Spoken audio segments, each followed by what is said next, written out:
தன் வாழ்க்கையை இந்தியாவுக்கு ஒப்பு கொடுத்த உண்மை சம்பவத்தை இங்கு காட்சியாக நாம பார்க்க இருக்கிறோம்.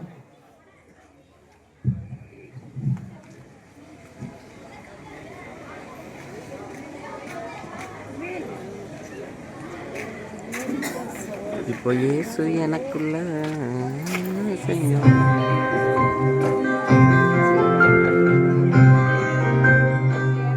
1870 டிசம்பர் 9 பிறந்து அமெரிக்க தேசத்தில் இறையியல் கல்வி கற்று அங்கேயே தன்னுடைய வாழ்க்கையை வாழ நினைத்த ஒரு இளம் பெண் கர்த்தருடைய கரத்தில் பயன்படும் கருவியாக மாறின உண்மை சரித்திரத்தை இங்கே காட்சி அமைக்கிறோம்.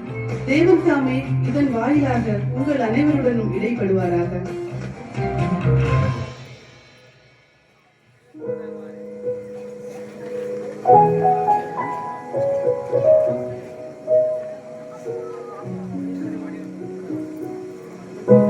ஹாய் லிடியா, இன்னைக்குதான் நம்ம காலேஜ் லாஸ்ட் டே. எவ்வளவு சந்தோஷமா இருந்துச்சுல்ல? கிளாஸ் ரூம் கலாட்டாஸ், ஃப்ரெண்ட்ஸோட birthday parties, happy hostel days, இதெல்லாம் எப்படி மறக்க முடியும்? ஆமாடி, எவ்வளவு சந்தோஷமா இருந்தோம்ல இவ்வளவு வருஷமும். இது மாதிரி ஒரு எக்ஸ்பீரியன்ஸ் நம்ம லைஃப்ல இனி கிடைக்க போறதே இல்ல. இனிமே கேரியர், மேரேஜ், குழந்தைங்க அப்படின்னு லைஃபே மாறி போயிடும். ஐடா, நீ எப்படி அமெரிக்கால இருக்க போறியா இல்ல இந்தியாவுக்கு மிஷனரியா போக போறியா? என்னது, நான் இந்தியாவுக்கு மிஷனரியாகவா? சான்ஸே இல்ல. நான் அமெரிக்கால நல்ல வேலை தேடிக்கிட்டு இங்கேயே செட்டில் ஆக போறேன். ஐடா, உன்னோட அப்பா கூட பிறந்தவங்க எல்லாருமே இந்தியாவில தான் மிஷனரியா இருக்காங்க. அதனால எனக்கு என்னமோ நீயும் அவங்கள போல இந்தியாவுக்கு மிஷனரியா போயிடுவான்னு தான் தோணுது. ஹே லிசா, இந்தியா பத்தி ஏதாச்சும் தெரியுமா உனக்கு? இந்தியாவை நினைச்சாலே என் கண் முன்னாடி வருது அந்த நாட்டோட பஞ்சம், பசி, பட்டினி தான். மக்கள் தினமும் இறந்துகிட்டே இருப்பாங்க. பள்ளிக்கூடம்னா அவங்களுக்கு என்னன்னு கூட தெரியாது. சுத்தம், சுகாதாரம் பத்தின எந்த அறிவும் யாருக்கும் கிடையாது. இப்படிப்பட்ட நாட்டுல இஷ்டமே இல்லாம ஒரு கஷ்டமான வாழ்க்கை வாழ்றதை விட நான் அமெரிக்காலே இருந்து எனக்கு பிடிச்ச மாதிரி ஒரு சந்தோஷமான வாழ்க்கை வாழ போறேன். சரி, அது உன்னோட இஷ்டம். உன் வாழ்க்கையை பத்தின முடிவை நீயே எடுத்துக்கோ. ஹே ஐடா, உனக்கு போஸ்ட்ல ஒரு லெட்டர் வந்திருக்குமா? பாக்க இந்தியால இருந்து அனுப்புனது போல இருக்கு. அட ஆமா, இது எங்க அப்பா கிட்ட இருந்து தானே வந்திருக்கு. ரொம்ப சந்தோஷமா இருக்கு. இப்பவே நான் அதை படிக்கணுமே. அன்பு மகள் ஐடா, நீ நலமுடன் இருப்பாய் என்று கர்த்தருக்குள் நம்புகிறேன். உன் அம்மா இங்கே நோய்வாய்ப்பட்டு இருக்கிறார்கள். உன்னை பார்க்க வேண்டும் என்று விருப்பப்படுகிறார்கள். நீ உடனே புறப்பட்டு இந்தியாவுக்கு வந்தால் அம்மாவுக்கு ஆறுதலாக இருக்கும். இப்படிக்கு அன்பு, அப்பா. ஐயோ, என்னோட அம்மாவுக்கு உடம்பு சரியில்லையே. இப்ப நான் என்ன பண்றது? கண்டிப்பா உடனே நான் இந்தியாவுக்கு கிளம்பி ஆகணுமே. நான் சொன்னேன்ல, நீ இந்தியாவுக்கு போவான்னு பாரு. நீ அங்க போறதுக்கான ஒரு தருணம் அமைஞ்சிருச்சு. லிசா, நான் என்னோட அம்மாவை தான் பார்க்க போறேனே தவிர வேற எதுக்கும் இல்ல. சரியா? அதை புரிஞ்சுக்கோ. எங்க அம்மாவுக்கு உடம்பு சரியானதும் நான் அமெரிக்கா திரும்பி வந்துடுவேன். இது என்னோட உறுதியான முடிவு. சரிடி, நீ உன் இஷ்டப்படி செய். ஐடா, அம்மாவை நல்லா கவனிச்சுக்கோ. ஓகே ஃப்ரெண்ட்ஸ், நான் இந்தியா போயிட்டு வந்த அப்புறம் உங்க எல்லாருமே மீட் பண்றேன். பாய் லிடியா, பாய் லிசா.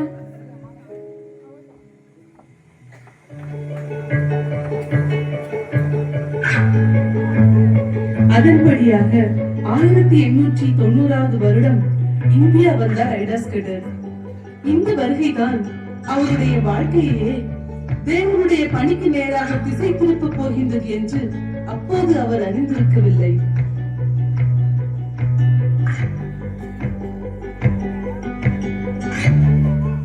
ஹலோ டாடி, எப்படி இருக்கீங்க? அம்மா எங்க டாடி? நல்லா இருக்கேன் ஐடாமா. உன்னை பார்த்ததுல எனக்கு ரொம்ப சந்தோஷமா இருக்கு. அம்மா கிட்ட கூட்டிட்டு போறேன், வா. மம்மி எப்படி இருக்கீங்க அம்மா? இவ்வளவு மெலிஞ்சு போயிட்டீங்களேம்மா. இனிமே நான் உங்க பக்கத்திலே இருந்து உங்களை பத்திரமா பாத்துக்க போறேன் அம்மா. ஐடாமா, நீ இங்க வந்தது எனக்கு ரொம்ப ஆறுதலா இருக்குமா. நான் இனிமே சீக்கிரமா குணமடைஞ்சிடுவேன்னு கர்த்தருக்குள் நம்புறேன். நிச்சயம் அம்மா, நீங்க சீக்கிரமே குணமாயிடுவீங்க. ஐடாமா, ரிஃப்ரெஷ் பண்ணிட்டு டின்னர் சாப்பிட்டு ரெஸ்ட் எடுமா. பக்கத்து ஊர்ல வயசான ஒருவருக்கு சிக்கன் பாக்ஸ் வந்திருக்குமா. நான் போய் சீக்கிரம் ட்ரீட் பண்ணிட்டு வந்துடுறேன். அம்மாவை கவனிச்சுக்கோ. சரி டாடி, நீங்க கவலைப்படாம போயிட்டு வாங்க, நான் பாத்துக்கிறேன்.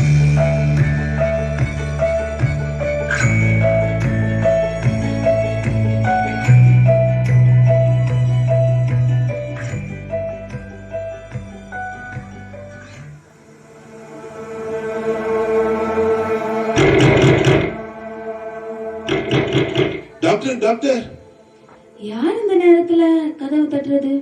சரி போய் பார்க்கலாம். அம்மா அம்மா, எங்க ஆத்துல என் ஆத்துக்காரி பிரசவ வழியில துடிக்கிறாமா. வீட்டு வைத்தியம் பாக்குற எல்லாரும் கைய பிடிச்சிட்டாங்கம்மா. கல்யாணம் முடிஞ்சு 1 வருஷம் தாமா ஆச்சுது. நீங்க சீக்கிரம் வந்து என் ஆத்துக்காரிக்கு பிரசவம் பாருங்கம்மா. என்னோட அப்பா தான் டாக்டருங்க, அவர் வெளியில போயிருக்காரு, சீக்கிரம் வந்துருவாரு. வந்ததும் உங்க வீட்டுக்கு கூட்டிட்டு போங்க, அவர் நிச்சயம் உங்களுக்கு உதவி செய்வாரு. ஐயோ, என்ன பேசுறேன்னா?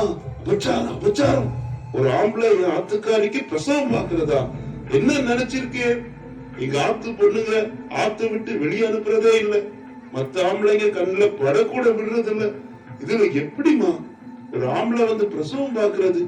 நீங்க வாங்கம்மா, நீங்க வந்து பிரசவம் பார்த்தா அவ உசுரோட இருப்பாமா. வாங்கம்மா வாங்கம்மா. ஐயோ, நான் டாக்டர் இல்லைங்க, என்னால அவங்களுக்கு பிரசவம் பார்க்க முடியாது. நான் அதை பத்தி படிக்கலைங்க. எங்க அப்பா இப்ப வந்துருவாரு, நானும் அவர் கூட வந்து உங்களுக்கு உதவி செய்யறேங்க. இல்லம்மா, என்ன ஆனாலும் ஆம்பளைங்க இங்க ஆத்து பொண்ணுக்கு பிரசவம் பாக்குறதுக்கு நாங்க அனுமதிக்கவே மாட்டோம். ஐயோ, ஆத்துக்காரியை காப்பாத்த யாரும் இல்லையா? யாரும் இல்லையா?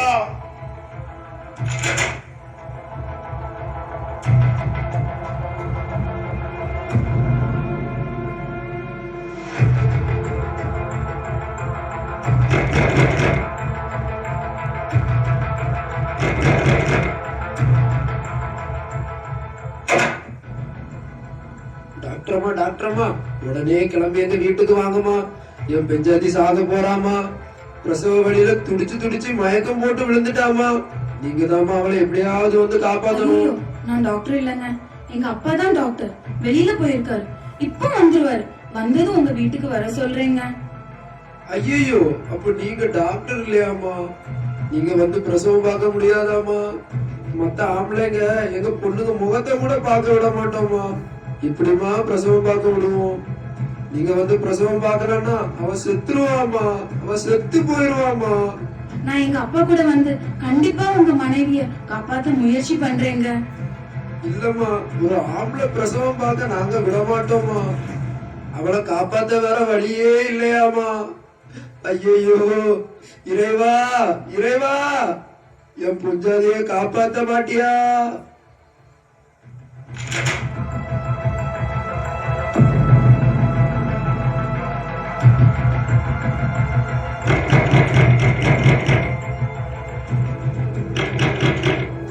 ஐயோ, யார் இது? மறுபடியும் பதட்டமா கதவு தட்டுற சவுண்ட் கேக்குது. இயேசுவே, யாருக்கும் எந்த கஷ்டமும் வர வேண்டாம் அப்பா. அம்மா அம்மா, என் மனைவி பிரசவில துடிக்கிறாமா. தலை பிரசவம்மா. நீங்க வந்து என் மனைவிக்கு வைத்தியம் பாருங்கம்மா. பிரசவம் பார்த்த கிழவி பிள்ளையும் மனைவியும் காப்பாத்துறது கஷ்டம்னு சொல்லிட்டாமா. தயவு செஞ்சு காப்பாத்துங்கம்மா என் மனைவியும் பிள்ளையும். அம்மா காப்பாத்துங்கம்மா.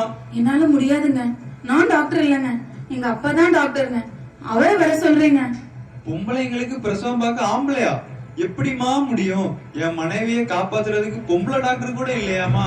ஐயோ என் மனைவி, ஐயோ என் குழந்தை, காப்பாத்துறதுக்கு யாருமே இல்லையா?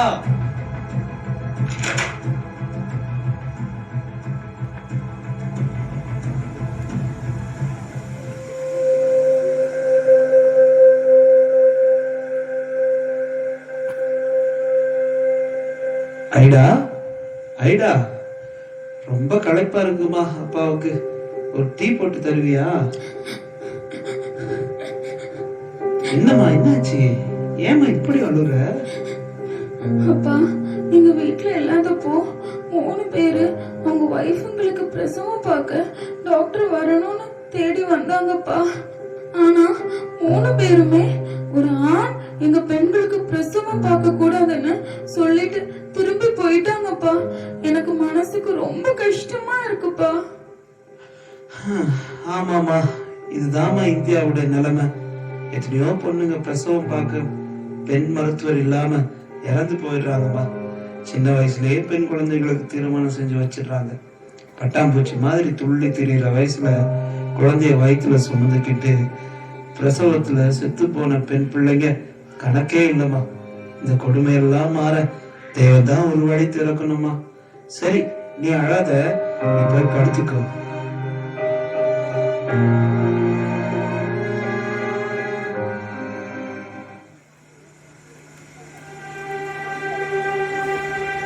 ஐயோ, ஆத்துக்காரி காப்பாத்த யாரும் இல்லையா? யாரும் இல்லையா? இறைவா, என் பொஞ்சாதிய காப்பாத்த மாட்டியா? ஐயோ என் மனைவி, ஐயோ என் குழந்தை, காப்பாற்றுறதுக்கு யாருமே இல்லையா? ஐயோ கடவுளே, எனக்கு தூக்கம் வரலையே. அந்த பொண்ணுங்களுக்கு என்ன ஆச்சுதோ? என்னை விட சின்ன பொண்ணுங்க இப்படி வேதனைப்படுறாங்களே. இத மாதிரிப்பட்ட பெண்களுக்கு உதவி செய்ய யாருமே இல்லையே.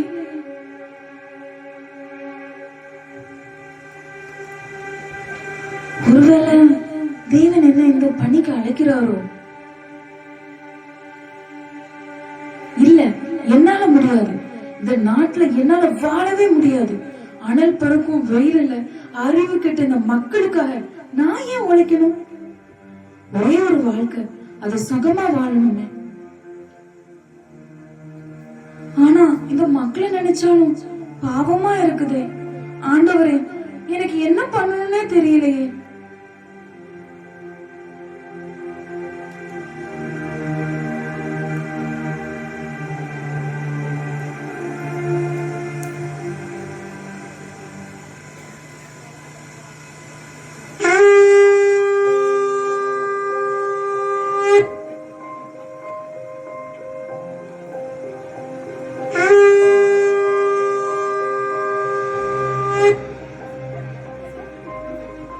ஐயோ, இது அந்த பிராமணரோட மனைவியாச்சே.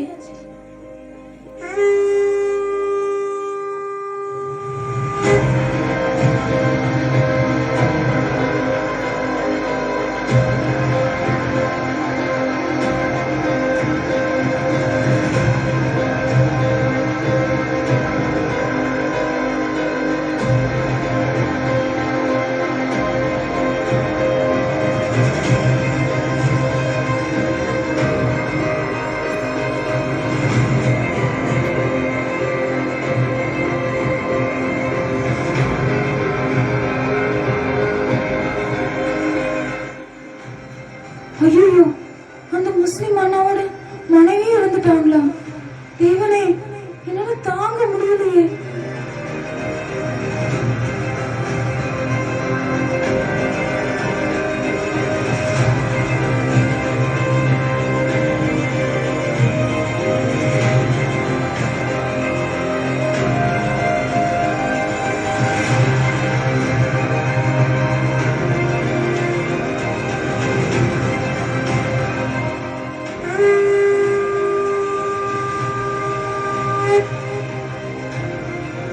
ஐயோ, இவரோட மனைவி இறந்துட்டாங்களா? ஆண்டவரே, என்னால இந்த கொடுமையை பார்த்துக்கிட்டு இங்க இருக்கவே முடியலப்பா.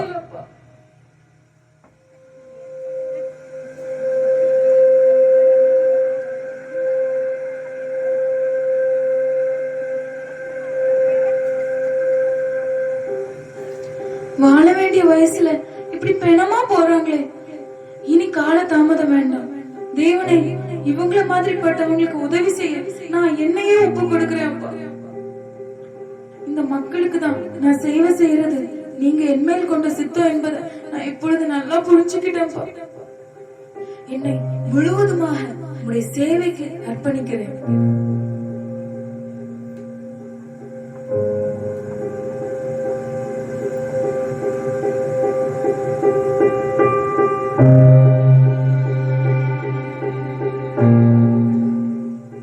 மம்மி, டாடி, நான் அமெரிக்காவுக்கு போய் மருத்துவம் படிக்கிறதா முடிவு பண்ணிட்டேன்.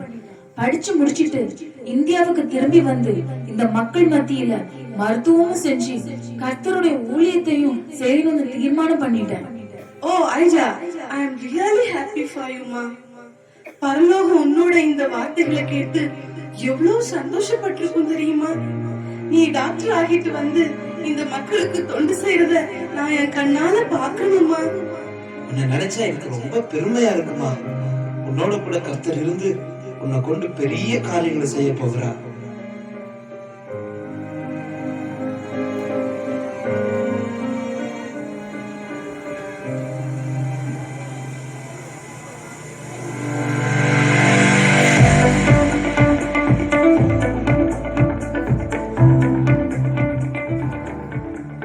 தேவன் தனக்குள் விதைத்த தரிசனத்தை கருத்தில் கொண்டவராய் அமெரிக்கா சென்றார் ஐடா ஸ்கட்டர். 1899 ஆண்டு மருத்துவ பட்டம் பெற்றவராய் தனது தோழி ஆனி ஹான்காக்குடன் இந்தியாவுக்கு திரும்பினார். இந்தியாவின் முதல் பெண் மருத்துவ மிஷனரி என்ற பெருமையை பெற்றார். தமிழகத்தின் வேலூர் மாவட்டத்தில் பதிந்த அந்த வெள்ளை பாதங்கள் அழியாத காலச்சுவடுகளை கர்த்தருக்காக பதித்துவிட்டது. டாக்டர் அம்மாவாக வந்திறங்கிய ஐடா ஸ்கட்டரை மக்கள் அன்போடு ஏற்றுக்கொண்டு உற்சாகமான வரவேற்பை கொடுத்தனர்.